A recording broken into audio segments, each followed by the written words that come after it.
I was only here for 4 days, but on that trip, I bought my first property. I just pulled the trigger. There's this number and there's this number, and to get this number here, it cost me less than to do it where I'm from, so I'm gonna do it here. All the things I tell people not to do today, I did on that very first house. Do I give up and just cut my losses and say, hey, this is too much? Or do I move here and be boots on the ground for myself and find the people and solve the problems? He could bring the investors and I could bring the houses. We probably sold in 3 years 250 houses. The vehicle is there. Whoever's on board for the ride, be on board. If you hop off, it's still going to keep moving, and other people who see where we're going and want to get there too are going to hop in, and those will be your people. Don't think about quitting your W-2 after buying X amount of doors thinking that the cash flow is going to replace your W-2. For me, the Millionaire Playbook, or at least my Millionaire Playbook, is helping all the people around me get what they need by providing them the tools. Welcome to the Millionaire Playbook, where we unpack the strategies, mindsets, and stories behind building wealth and creating financial freedom. Today with me, our guest is one that I'm very excited about, Mr. Wayne Brooks, a real estate investor, agent, educator, and leader in the Cleveland real estate market, originally hailing for Jamaica, big up Jamaica. Big up. Before relocating to Cleveland, Wayne has spent more than a decade helping investors like myself identify profitable opportunities both on and off market. And today we're talking all about his journey from being an investor, investing internationally, and what makes Cleveland such a powerful wealth building machine. This is a market that I also invest in myself, so I'm super excited about having Wayne on to just instill upon all of us, including me, his knowledge, which he does continuously all the time. Welcome. Thank you for having me. That was a hell of an intro. Right, I know, right? I did good, right? You did great. Okay, You did great. Thank you. Yeah. So I've been really wanting to have you on the show for quite some time. Like I mentioned in the intro, you have just been literally a wealth of knowledge for me. I tell people all the time, like, my story is such that I just failed forward. I learned by doing. I made a lot of mistakes. So, like, at one point, dug myself into a really deep hole, getting out of that hole. And a lot of the advice that you have given me has helped me on that journey. And so, but I want to talk about your journey first and foremost, and how you got started with investing. Sure. Yeah. Well, I've been investing now. Investing is a term I think that floats around. Okay. But I got started in real estate. I didn't know if I was investing back then, but I got started in real estate back in 2013. Okay. Started kind of poking around 2012, late 2012, after the financial crisis, and then all the foreclosures flooded the market. My dad and I, we were traveling. We started seeing stuff pop up in Florida for super cheap prices, and I was still living in Jamaica at the time, and we just kind of thought, there's something's off here, so we just didn't really touch it. But then I had a friend who was living here in Cleveland, who was also from Jamaica, and I was talking to him on the phone when he said he was helping his uncle fix up a house that he had bought for $1,500. Okay, yeah. And I was like, How long ago was this? This was back in 2013, early 2013. Okay.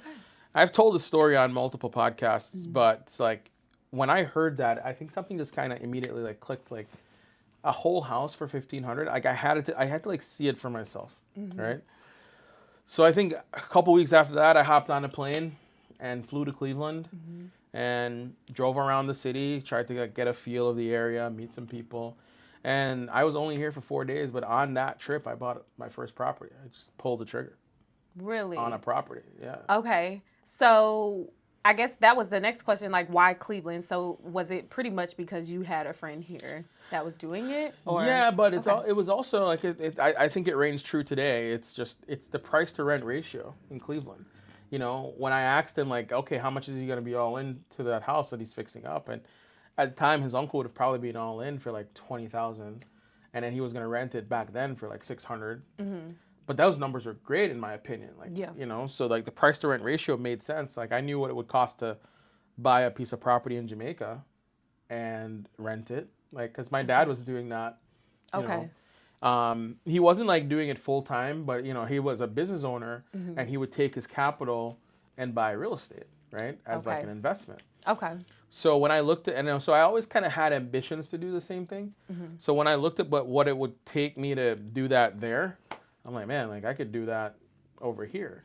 Right. So even then, like I still didn't think like I was limited by borders or limited by distance. It was like, it's a house, somebody will live in it, they'll pay me rent. If I have somebody who can collect the rent, then I don't have to live there necessarily. Okay. So I just pulled the trigger based on those mathematical, calculations. And Okay. So is it fair to say that you weren't new to it, so you kind of knew how to like run the numbers, in a sense, like just based off of your dad? In a general sense of just like understanding what it would have cost me to get the same return.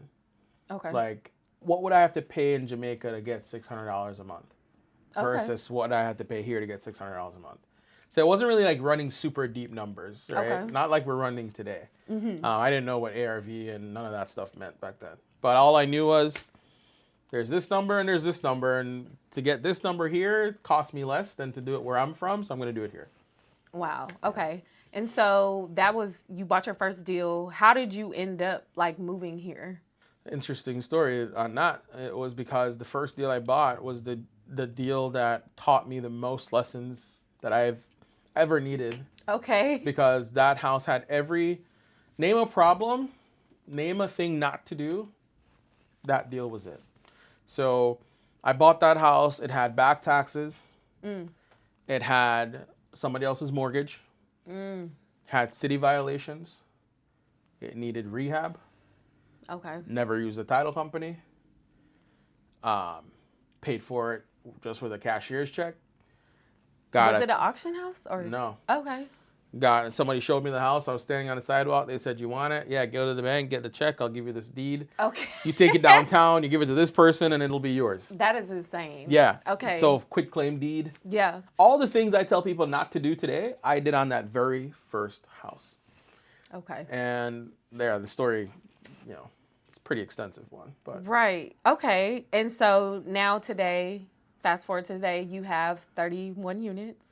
yeah, I have And 31. counting. Yeah, 31 rentals. And your like your bread and butter, your cash machine, as you have taught me, is flips. Right? Yeah. So Okay. what do I do for income? Is what you're saying? Is I still flip properties now for income. So backtracking a little bit to what brought me to Cleveland. Yeah. What brought me to Cleveland was because there were so many issues on that one deal, and there were two. I faced a fork in the road. The fork in the road was, do I give up because of all these roadblocks? Like even a contractor running off on me with money because I paid him half up front, never did anything, that whole thing. So do I give up and just cut my losses and say, hey, this is too much? Or do I move here and be boots on the ground for myself and find the people and solve the problems? Okay. And I chose option 2. Okay. There were other personal reasons, like I was looking for, a life change at the time too. So I think certain things, nothing happens by chance. But I moved here for that reason. And I didn't come into a job, right? I came in to solve my own issues and to basically run my own business, and I needed income. So I was bird dogging for other investors by finding them deals and getting money that way. After you got here. Yeah. Okay, so you were working on that deal, but obviously you needed money. I needed money. Yeah. The house still needed to be rehabbed. The city wanted $30,000 in escrow from me because I bought it quick claim, and then they wanted to take the house, from me because I violated their point of sale, rules. Yeah. The house was on the demo list, so I had to take it off the demo list That by is insane. posting escrow. Okay. So I had to borrow money from 6 people I knew to post escrow. It was a whole thing. So I had to come here and solve it because I was already pot committed. Yeah, and you had to grind. I went all in. Yeah. Yeah. Okay, so was there ever a point during that journey specifically, because that was the start of it, where you questioned whether you should keep going with this? Oh yeah, all the time. Okay. All the time. I mean, even back then, I'm 34 now. So I was 21 when all this happened, Okay. right? 21 going on 22.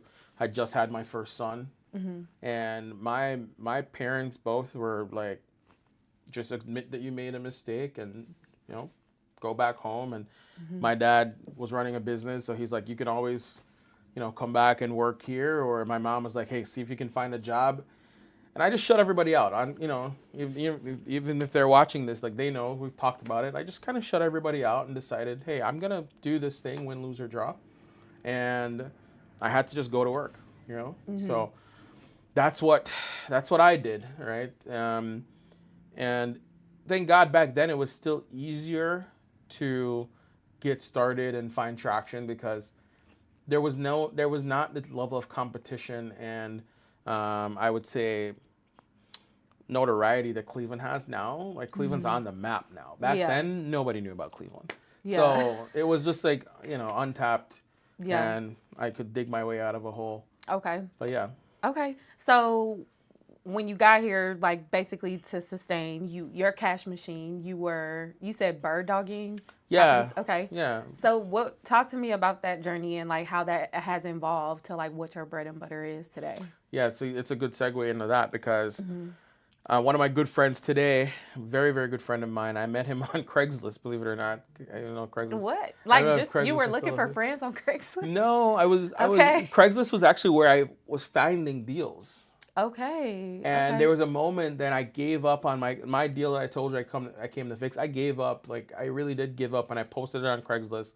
And I was gonna just sell it for whatever I could get and try to go restart my life. Okay. Okay. So this guy calls me and he's, you know, starts talking to me about buying the house from me, and we get to talking, and you know, as we talk more and more, he asks me more questions. You know, long story short is at the end of the call, he's like, "Listen, man, I don't think you should sell this house." Wow. And I don't think, and he's like, even if you do want to sell it, I'm not gonna buy it from you. So he called you to buy it, and then just after having conversation, now that's a good person. Told him my story, and he's like, listen, I don't want to buy the house, but I would like you to help me find houses for my students. Turns out this guy runs the biggest real estate school in Israel for teaching people there how to buy houses here. That is insane. Yeah. Really good guy also, because how many investors people are like, oh, it's a great deal, I'm going for it. Shout out to my buddy Rafi. He knows who he is, but yeah, he ran one of the biggest schools over there, and that essentially became my cash machine at the time, which was he had the students which were the buyers, and I was here on the ground, and we both needed someone that we could rely on to, you know, focus on our strengths, which was he could bring the investors and I could bring the houses. Wow. And we just joined forces, and that was a match made in heaven for about 3 years. We probably sold in 3 years 250 houses. Okay, but you guys are still in touch to this day. Oh yeah. We're our kids know each other. We talk.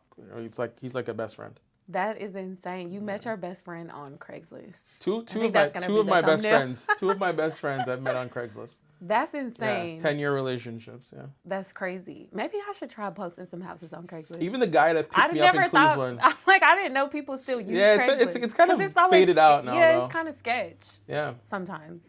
Okay, so that's really interesting. So basically you were partnered, you had a really strong partner out the gate. I think you talk to me about this often.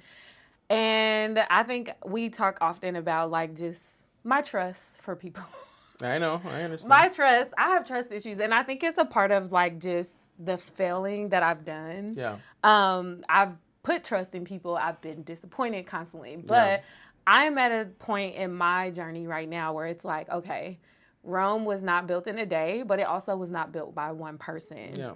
And so it's like, I am just stretched so thin where it's like now I'm just pivoting altogether where it's like, okay, I need to start, even if I'm not hiring them and they're not working for me, finding people who are really good at doing the things. And I guess that's a part of the gamble is like trusting those people as well. Yeah. So in terms of your story, like what, you know, how did you go from this relationship, you know, making all these deals to then building a solid team? Because you guys are crushing it. Your team is crushing it here in Cleveland. Yeah, so it was just me for a very long time. And I think a few years back, I read the book Who Not How. Okay. And that book speaks a lot to leverage and, stop trying to figure out everything by yourself. It's just about putting the right people in the right seats and finding the who that knows how to do the thing that you're trying to do. There's always going to be somebody better than you. There's always going to be somebody with complementary skill sets. And we all have what I call, and I teach my team this, a unique value proposition, right? It's the thing that you do better than everybody else. And we all have that thing. And the only person who has to believe that is you, right? So segueing from me being a bird dog for out-of-state investors, I realized like I was being the solution to these people, which was the same solution I needed when I was an out-of-state investor. Okay. Right? So I knew what I was looking for. I was looking for somebody who would communicate, who was trustworthy, who was transparent, who was thorough, somebody who would take care of the asset or the investment or the venture as if it was their own. And that's how I treated my clients. And that's how I treat my clients to this day. Like I tell people all the time, like, I'm going to tell you no way more than I tell you yes. But that's because when I do tell you yes, it's because I feel like I've checked all the boxes and I have full confidence in what your next move is going to be. Because a lot of people, they just are eager to get into deals and eager to do things. And they don't want to have patience and trust the process. So my team was built around serving the client that I used to be 5-10 years ago. And our whole thing is set up to service out-of-state investors and in-state investors too on building their portfolio and having every single thing they need under one roof. Okay. And it all stemmed from that relationship in serving those Israeli investors at first, and then word travels fast if you're doing something good, and just kind of snowballed from there. Okay. And what are some of the challenges? Because I feel like I've had sessions where I'm like venting to you and I'm like, this person screwed me over. Like, oh my God, this person sucks. People suck. Like, people are disappointing. Yeah. And I'm sure you've had those experiences. So I would love for you to like just share some of those experiences, and then talking about how you still did not allow that to like, change your mindset of like not being positive and knowing that you still have to trust people in order to build a team. Yeah, it's my journey, not theirs, right? They're on their journey, I'm on mine, you're on yours. So if I allow them to derail my journey with the philosophies that I know work, because success leaves clues, right? So like, there's no real big successful person that I've seen who said, yeah, I did it all by myself. It means that this is the pathway, but you have to understand, like, you can't be scarred by 1 or 2 or even 3, 5, 10 bad experiences, because even the guy who founded McDonald's got told no 50 times. People have been screwed over more times than they can count, but it didn't stop them from pushing forward. So for me, it's like the journey is the journey. The destination doesn't change, right? Okay. The vehicle is there. Whoever's on board for the ride, be on board. If you hop off, it's still going to keep moving. And other people who see where we're going and want to get there too are going to hop in, and those will be your people, right? So I don't believe in being derailed by things that people do, and I also just know that business comes with its challenges, right? And people are going to disappoint you. It's a part of it. It's the cost of doing business. Like, you can't want to make a lot of money if you're not willing to lose a lot of money. I tell people all the time, like, you want to make millions, but you're scared to lose thousands. Doesn't make sense. Okay. So what are some hard lessons that you have learned, like just in terms of like bad experiences in business? I would say I feel like I've been generally blessed to have this mindset out the gate. So it has helped me to absorb those very, very quickly. I mean, even recently, I had a good relationship with a guy who was a contractor, a local guy, and I thought it was going to be a great relationship. And it turns out that it just wasn't good. We just kept, my thought is, kept doing things that weren't as transparent as I wanted them to be. The communication wasn't good. Stalling the project for no reason. Just different things that ultimately cost me money and not him money.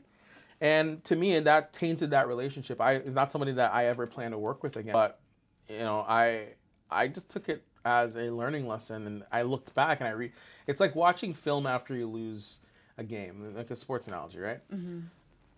Team loses really bad. You go back and you watch the film and you're like, what did we do? And what are we going to do different next time?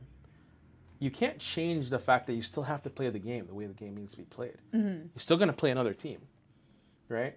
So it's like, if you are trying to build your business and because one property manager screwed you over, you no longer need property managers, right? Well, saying. yes. So for the past couple, because that actually happened to me, guys, and twice, and No shade. No shade. And the last time I was really, really disappointed because I really, really loved. It was this couple, trusted them, project managed, found out they were stealing from me, and so I think. If you would have asked me this question 3 months ago, I'm like, you know what? I'm going to just manage myself. Mm-hmm. I'm going to hire somebody to help me. And that's what I've been doing. But it's like, now I'm on to bigger and better things and like bigger money, bigger deals. Like we've talked about the pivot with my business and just closed on a deal today. Like, the first flip. And it's like just that because I'm now on to bigger and better things, it's like I can't actually focus on those things. You cannot. So I guess in retrospect, you were right. It pains me to say that to you. But I had an attorney at the time who's like, at the time I only had 18 units and they were like, it's 18 units. Maybe you should think about managing them yourself until you get more. And I have done that. But have I loved it? No. Yeah. Because where I thrive and what I love about real estate is making deals work, like doing deals. We talked about it. Your strength is acquisition. Yeah, right? Literally. You're not. I don't want to talk to my tenants. Literally, I love some of them, but I love them all. Right. They pay me. I don't want to talk to them though. Exactly. Exactly. So, but yeah, and that's where I'm at right now. So I guess that was just a part of my journey. But you're right. I think I can use also the analogy of just like sales psychology, right? Mm-hmm. Right? Because it's like I teach my acquisitions people, like never prejudge a lead. Mm-hmm. And you never bring the energy from a bad call into your next call. Mm. You're a new person every single time. And you reset, you level the playing field and you go back to your training every single time. So this seller pulled you in emotionally and the call didn't go well, you don't go into the next call with a bad mood because that continues to perpetuate throughout the day. And ultimately, you never achieve what it is you're looking to achieve. Okay. Right? So again, in Jamaica, we would say, maybe you know this. Maybe. I'm Jamaican. I'm a Yankee. You're Jamaican. So in Pato, we would say, you can't use one person fat fry another. Yeah. You heard that before? I've heard that before. There you go. Okay. So whatever one person did, you can't use that to judge another person. Mm-hmm. You have to go in with a blank slate because you understand it's not that you don't need these people, you just need the right people and you've just met the wrong ones so far. Yeah. I also use the analogy of relationships. Because you had a bad relationship doesn't mean you're no longer going to be in relationships. Mm-hmm. You're just going to say, okay, I was with the wrong person. Now I need to find my person. Right. Same thing in business. Yeah. If only I could be in my dating relationships who I am in business. It's a whole other podcast, folks. Exactly. It's a whole other podcast. That's hilarious. Okay, so great stuff here. One of the biggest things that I really wanted to talk with you about, because I think it's so important. I came to you and I was telling you, look, I think I'm over leveraged. Mm-hmm. I scaled really, really fast. I made a lot of mistakes. I'm paying off my mistakes. And I was just very stressed. Like every single tenant phone call that was coming directly to me, I'm like, okay, having to solve other people's problems. And It was adding a lot of stress. And one of the things you mentioned to me was like, you need to have a cash machine. Yep. And I'm like, well, what does that look like? Because I know eventually my objective, I being honest, I got into real estate because I genuinely wanted to create freely. I was writing, producing in LA at the time. The writer's strike happened. Hollywood was completely on pause. I have a multifamily there, and that was doing really well for me. So I'm like, okay, what does it look like for me to just expand upon this? And like, so that's why I scaled so quickly. That was literally my why. But all of a sudden the why starts changing, right? Because it's like, I'm supposed to be living free, but actually the opposite is happening, especially when I started self-managing. Yep. So you said something to me that was really, really key, like, and it really changed the game for me. And that was like, you need to have a cash machine. Like, are you going to go back and work in Hollywood? And I'm like, yeah, that's the goal, but I want to do it on my own terms. Like what I was doing before, like working in rooms, I want to do it on my own terms. Yep. So I thought really hard about that, and it's made a huge shift in my life. And I think I want to talk about this specifically like on the podcast, because I feel like a lot of investors are misled. Like I was. That was the thing. It's like you scale, and then now you're living free because everybody's paying their rent, but people aren't talking about what comes with that. People aren't talking about the dangers of scaling too quickly.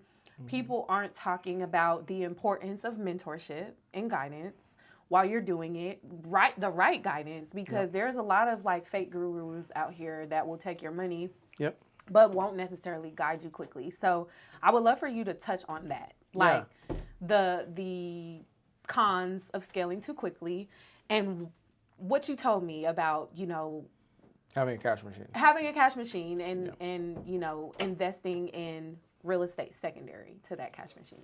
Yeah, so I think, so I'm a grid coach. And so grid is a nationwide network that I'm a part of.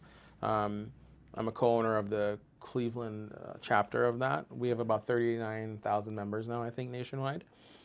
And I also lead a company called Genstone. I'm the Cleveland territory manager for that. Like I talked about, we have this all-in-one ecosystem. But I mentioned that because within Grid, we have something called the 7 levels of freedom. Okay. And it goes, what's your foundation? Then how do you take your foundation and turn it into predictable income? And then after predictable income has been achieved, then you move to business ownership, where you can remove yourself and it's still making you money.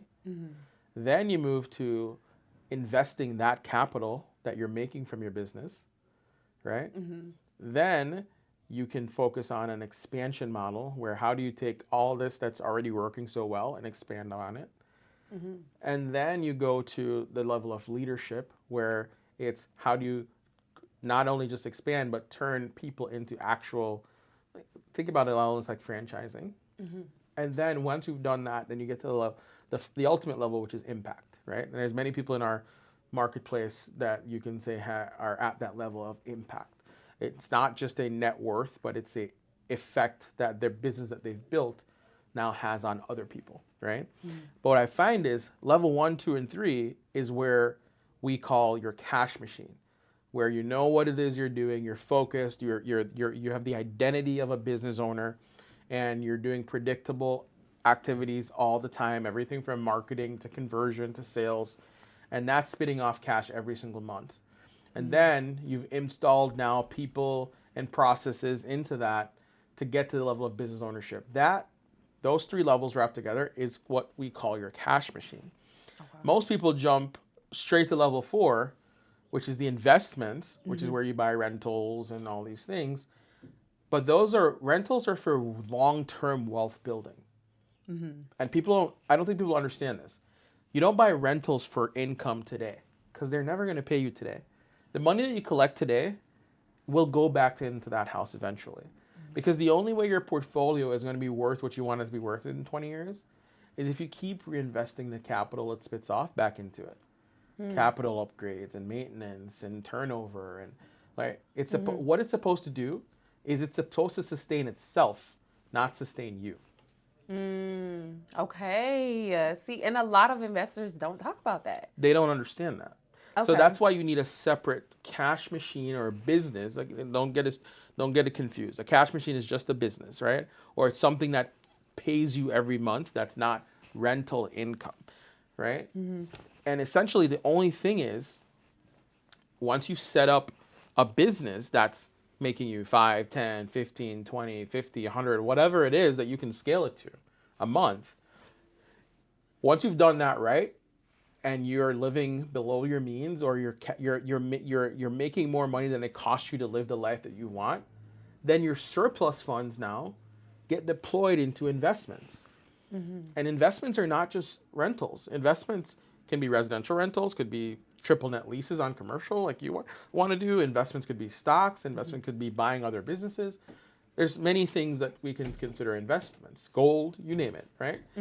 It's just about, what do you do to generate cash each and every month? And then what do you do with that cash to deploy it into wealth building strategies?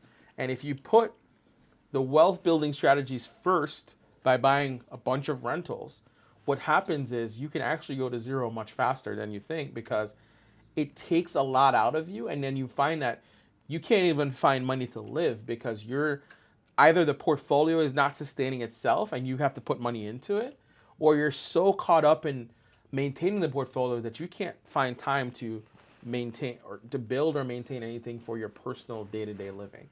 And if that's what happens if you skip the cash machine part. And I've seen many people do it, because access to capital is there and deals are there if you know how to find them. And then we start getting into this crazy frenzy. Oh. That was the last video I did. Right. That's Right? how I scale that's how I get scaled so quickly. And that's how most investors I feel scale. Truthfully, that's how I scale too, right? Like there's a couple of my doors I own free and clear, but most of it's debt. I said to you right before we started, if I have to do it again, I probably wouldn't do it. But the debt is in place. It's not bad debt. The tenants are there. And thankfully, I bring in cash from other places so that if something breaks, I can take care of it. But can you imagine if my whole everything depended on the cash flow from the rents? Yeah. Like, think about it. Like, I'm gonna live off of whatever is left over after paying the bank, and hoping that I didn't have a lot of maintenance that month. Right. So, in short, you would not encourage anybody to quit their 9 to 5 or you would not encourage anybody to quit their 9 to 5 or whatever their bread and butter is, whether that be a 9 to 5 or if they own a business, etc., to just be your W-2 can be your cash machine, right? Especially if you're a high income earner. But what you need to do with your W-2 is, don't think about quitting your W-2 after buying X amount of doors thinking that the cash flow is going to replace your W-2. It's not, right? You got to just understand, like, you should continue to buy doors or investments, I should say, over the course of the time. And if you don't like your W-2, find something else that replaces that income, but don't confuse the investments for income. You need income to invest, but investments are not income. Does that make sense? Makes sense. That's a hot take. I wonder, because I feel like some investors will probably disagree. That's okay. And I will say, it probably works a lot different for those investors who were starting in the early 2000s, or who they're were cashed able to out on their portfolio. Yeah, who own their properties free and clear. I 100% agree, but they still used. Where did they get the cash from to buy the houses? Drugs. No. It's still a cash machine. I'm joking. It's still a cash machine. Right. Where did the cash come from? Yeah. If it's not, remember, we're talking specifically to the people who are scaling portfolios using debt. Right. And thinking that that's going to replace their income.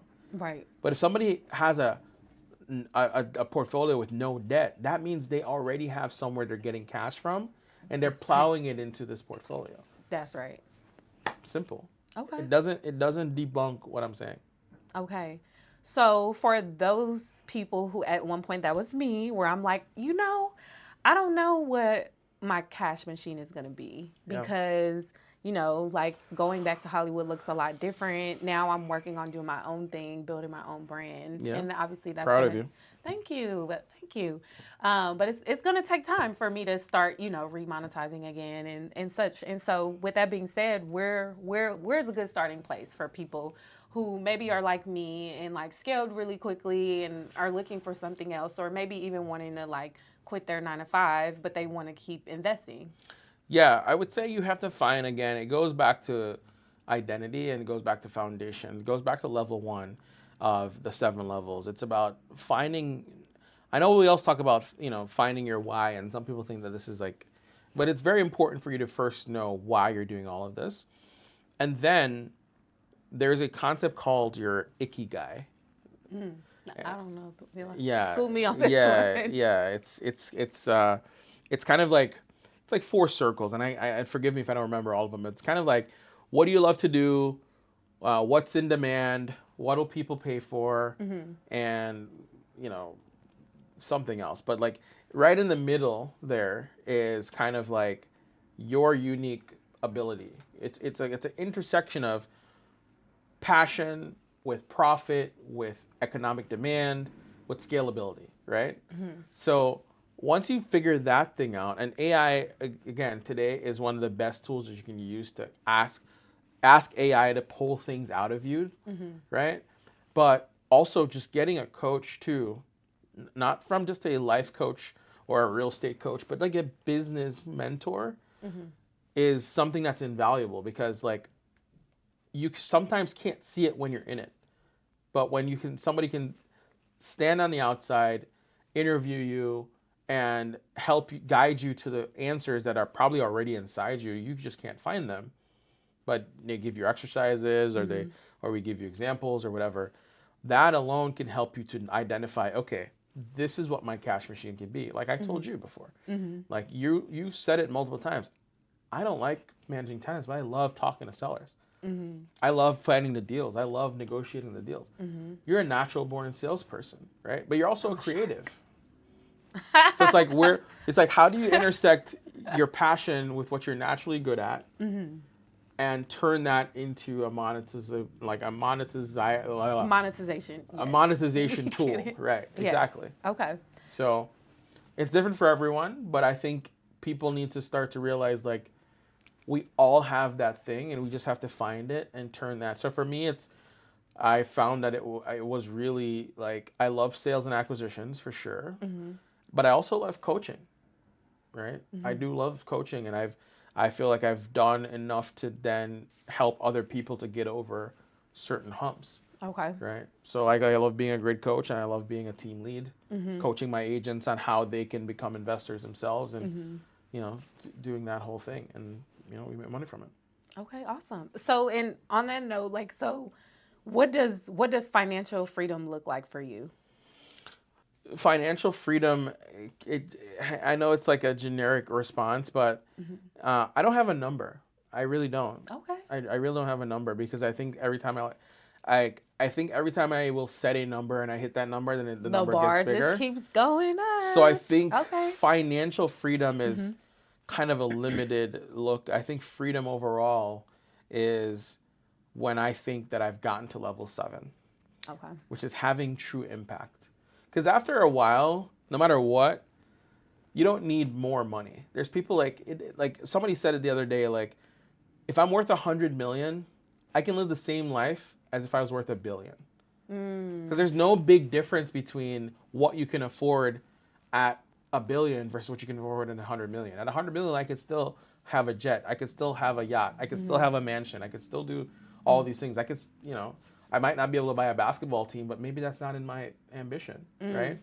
So I think financial freedom is subjective to the individual on what they want to do. For me, I want to get to level 7, have impact. I want my name to carry some weight behind it. I'd love to see my name on a building that impacts people, where once they're engaging with this enterprise, they're making money, or they're changing lives. And I have obviously some charitable desires as well, but financially, I don't need a lot. Okay, so the last question that we always like to ask on the show is, what is the Millionaire Playbook, or what does that mean to you? That's a good one. So I always tell this story to my team, friends, anybody that will listen. And it's kind of like, it's the gold rush story. Like back in the gold rush when everybody was digging for gold, and all the miners were like, you know, trekking miles to go from their campsites to the gold mines. There were different sets of people along the roadway and along the journey, and in that whole like time, there were people who made money because they struck gold and they were able to sell the gold, and the people who bought the gold was able to resell it or melt it down, turn jewelry, whatever. But the people who made the most money during that time were never the miners or the people buying the gold. It was the people selling them the picks and the shovels and the water and the hard hats. It was the people giving them the things they needed to go get their dreams, to go execute on their plan. So I think for me, the Millionaire Playbook, or at least my Millionaire Playbook, is helping all the people around me get what they need by providing them the tools. That's kind of why my affiliation, with Grid and with Genstone means so much to me now, because it's like it gives me so much power to help everyone, and in helping everyone, I help myself. Like I'll make $1 million just helping everybody else make. If I help 10 people to make $100,000, I probably made $1 million. You know what I'm saying? Yeah. So that's just kind of how it naturally progresses, because I'm giving you all the things that you need, everything from mentorship to resources to deal flow to support to infrastructure, everything. So my Millionaire Playbook is just helping as many people get what they want so that I get what I want. All right. Well, there you have it. Wayne, thank you so much for joining us today and sharing your words of wisdom for our audience. If people want to get in touch with you, do you want people to get in touch with you? Yeah. Okay, If you're looking for a team in Cleveland who can help you to build a portfolio, that's what we focus on, right? We have a program that allows you to pretty much build your portfolio from scratch. We'll help you to find deals, fund deals, fix deals, fill deals, manage deals, and build your portfolio. Our construction team will work with your lender to synchronize your construction draws and your lending draws. So sometimes you never even have to come out of pocket, which is a very, very cool thing. So if you want to have a conversation around that, I can be found on Instagram. Just find me at Wayne Brooks REI and shoot me a DM. As well as if you're looking for a coach, I am a Grid coach. I'm a certified coach.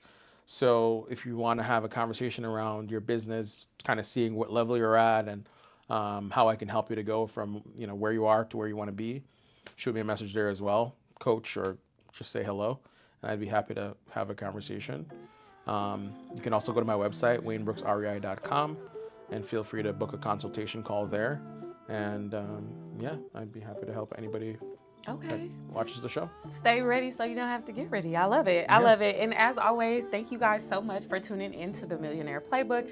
I am your host, Maisha Miller. If you found value in today's video, please be sure to like, share, subscribe, and share this conversation with somebody serious about building wealth. And we'll see you guys on the next one. Thank you so much. Catch you.